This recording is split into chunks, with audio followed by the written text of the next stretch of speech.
lendemain de la rencontre valdôtaine, le traditionnel rendez-vous estival des émigrés qui cette année s'est déroulé à Paulin le dimanche 10 août, les représentants des 7 sociétés émigrées ont participé à une table ronde avec le gouvernement régional pour un tour d'horizon sur l'actualité. Avec le président de la région, Auguste Rolandin, étaient présents les assesseurs Antonio Fosson, Ego Perron, Émilie Rini et Renzo Testolin.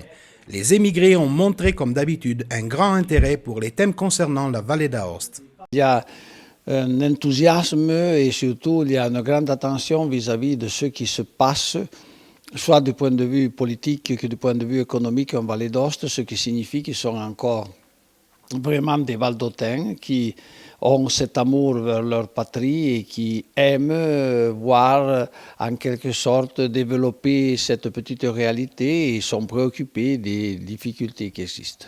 À son tour, le président du comité fédéral des sociétés d'émigrés valdôtains, René Brunet, a brièvement illustré le travail que les sociétés accomplissent tout au long de l'année pour maintenir les liens avec la vallée d'Aoste et pour faire connaître ses spécificités dans leur ville d'adoption. Le fait de se retrouver entre Valdôtains de l'extérieur et avec les Valdôtains de l'intérieur, c'est cette solidarité qui donne tout son sens à cette fête. Il y a des activités qui sont générales, c'est-à-dire comme les voyages pour la Sainte-Ourse ou des voyages d'été ou de printemps dans les différentes vallées latérales de la région. Et puis les associations ont chacune leurs activités spécifiques. À Lyon, on a créé une chorale, un groupe de chant, et on se réunit tous les mois pour chanter les chants valdôtains de toujours. À la une, parmi les thèmes abordés au cours de la table ronde, il y a eu la situation économique et politique de la vallée d'Aoste.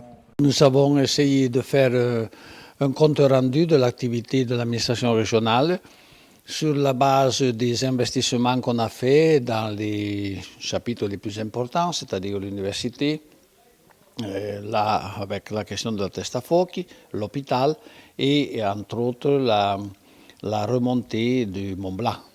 Et en plus, on a essayé de faire un peu le point sur les transports, sur les difficultés du chemin de fer, sur le choix qu'on a fait d'améliorer les temps à travers le choix des bimodales.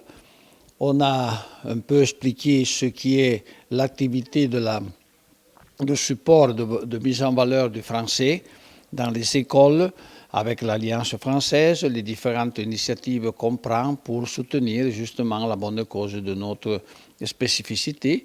Et on a expliqué les difficultés économiques que notre région est en train de vivre comme un tas d'autres situations au niveau national comme européen. Tous les présents ont exprimé leur satisfaction pour la réussite de la rencontre de Paulin et ils ont réaffirmé l'importance de ce rendez-vous en tant que moment d'unité, d'échange et d'amitié. Au cours de la table ronde, il a été décidé que la rencontre valdôtaine de l'année prochaine se déroulera à Fontaine-Mort le dimanche 9 août 2015. Les rendez-vous consacrés aux arbres de Noël seront le 7 décembre à Lausanne, le 14 à Lyon, le 11 janvier 2015 à Grenoble et le 24 à Paris. Enfin, l'association de Savoie se retrouvera le 7 et 8 février 2015 à 16.